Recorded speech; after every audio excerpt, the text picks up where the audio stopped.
অবশেষে বাড়িতে আমি এসে গিয়েছি। দেখুন চারপাশে কাঁঠাল আর কাঁঠাল। কাঁঠাল দেখলেই কিন্তু একদমই গরম লাগা শুরু হয়ে যাচ্ছে। হ্যালো ব্রিয়ন, আসসালামু আলাইকুম। সবাই কেমন আছেন? আলহামদুলিল্লাহ আমরাও ভালো আছি। তো ভালো আছি, কিন্তু এই যে গরমে দেখুন একটু হালকা ঠান্ডা লেগেছে, আমার গলার ভয়েস কিন্তু চেঞ্জ হয়ে গিয়েছে। তো যাই হোক, এটা আমার ঈদের আগের ব্লগ। তো আমি যেদিন বাড়িতে এসেছি সেদিনকের ব্লগ আর কি। তো অনেক লেট করেই আপলোড দিলাম, কারণ বাড়িতে আসলে আমরা কিন্তু সবাই নানান কাজে নানান কারণে ব্যস্ত হয়ে যাই। আর আমার তো ব্যস্ত হওয়ার মূল কারণ আমার ছোট পুচ্ছু, তাকে নিয়ে আমি বাড়িতে আসছি। তো তাকে আমি 16 দিনের বাচ্চা নিয়ে গিয়েছি ঢাকায়, তখন থেকে সে ঢাকাতেই বড় হয়েছে। তো বাড়িতে আসলে তো এই পরিবেশটা মেনে নিতে তার অনেক কষ্ট হয়ে যায়, এই জন্য তাকেই বেশি আমার সময় দিতে হয়। তো যাই হোক, বাড়িতে যাব তাতে কি হয়েছে, বরের জন্য তো রান্না করে রেখে যেতেই হবে। তো এখানে আমি দেখুন অনেক বেশি পরিমাণ রুই মাছ নিয়েছি, প্রায় 2 কেজি হবে। তো রুই মাছটা ভেজে আমি ভুনা করে রেখে যাব, সঙ্গে সঙ্গে একটু সবজিও রান্না করব, মুরগি রান্না করব, আর এই যে ছোলা রান্না করব। তো ছোলাটা আমার রমজানের ছোলা। এই ছোলাটা ফ্রিজে ছিল, আমি ছোলাগুলো নষ্ট হয়ে যেতে হচ্ছিল জন্য সিদ্ধ করে একদম ভাগ ভাগ করে ডিপে রেখে দিয়েছি। ছোলা কিন্তু ডিপে রেখে দিলে কোনো রকমই স্বাদ নষ্ট হয় না, অনেক মাছ ধরেই সংরক্ষণ করে খাওয়া যায়। তো যাই হোক, আমি এখানে রুই মাছটা ভেজে অর্ধেকটা ভুনা করব, আর অর্ধেকটা বেগুন দিয়ে আলু দিয়ে রান্না করব, যে আমরাও খেয়ে যেতে পারবো, ওর বাবাও। বেগুন দিয়ে তো এভাবে রাখলে বেশি দিন খাওয়া যাবে না, আর এই জন্য রান্না করতেছে যে আমরা খাবো, আবার ওর বাবাও খাবে। আর ভুনা মাছগুলো ও পরে খাবে। আমি কিছুটা ডিপে রাখবো, কিছুটা নর্মালে রাখবো। তো এই যে এখানে একদমই বড় সাইজের রুই মাছ। তো এখানে আমি এই যে মাছটা ভালোভাবে ভেজে নিয়ে ঝোলটা কষিয়ে নিয়েছি। ঝোলটা যখন বলক এসে গেল, এই পর্যায়ে মাছগুলো দিয়েছি, আর একদমই বড় প্যান একটা নিয়েছি।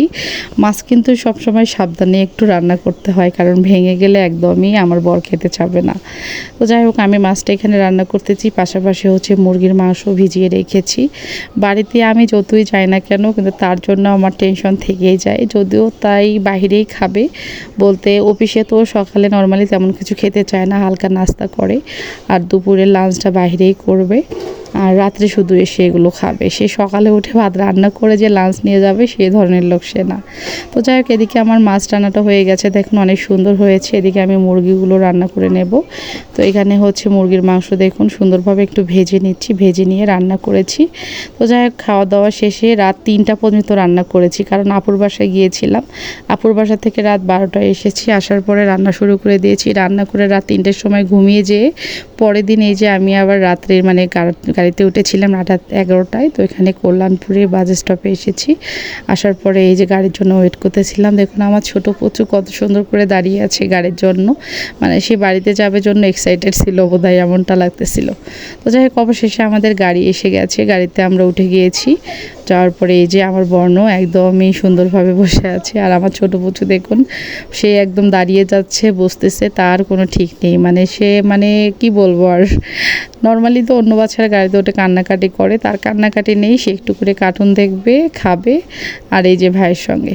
তো যাই হোক, এদিকে আমি নবীনগর এসে আমার বড় আপুকে গাড়িতে উঠিয়ে নিয়েছি, কারণ আমি ওখানেই আমাদের 4টা টিকিট বুক করেছিলাম, আমি এবং আমার আপুরা সহ। তো আমরা ওখান থেকে কল্যাণপুর থেকে নবীনগর এসে আপুকে নিয়ে এই যে সারা রাত জার্নি করে অবশেষে সকালবেলায় পৌঁছে গেলাম। তো এই যে পৌঁছে একদমই তো গ্রামের পরিবেশটা দেখে অনেক ভালো লাগতেছিল। আর যেদিন বাড়িতে এসেছি সেদিন অনেক সুন্দর ঠান্ডা ওয়েদার ছিল, এখন তো প্রচুর গরম। আর আমার এই যে ভাগ্নি আর ভাসের দেখুন কত সুন্দর ডান্স। তো কেমন লাগলো আমার ছোট্ট ব্লগটি সবাই কমেন্ট করে জানাবেন, আর আস্তে আস্তে আমি সবগুলো ব্লগ অবশ্যই দেওয়ার চেষ্টা করব। সবাই ভালো থাকবেন, সুস্থ থাকবেন, আল্লাহ হাফেজ।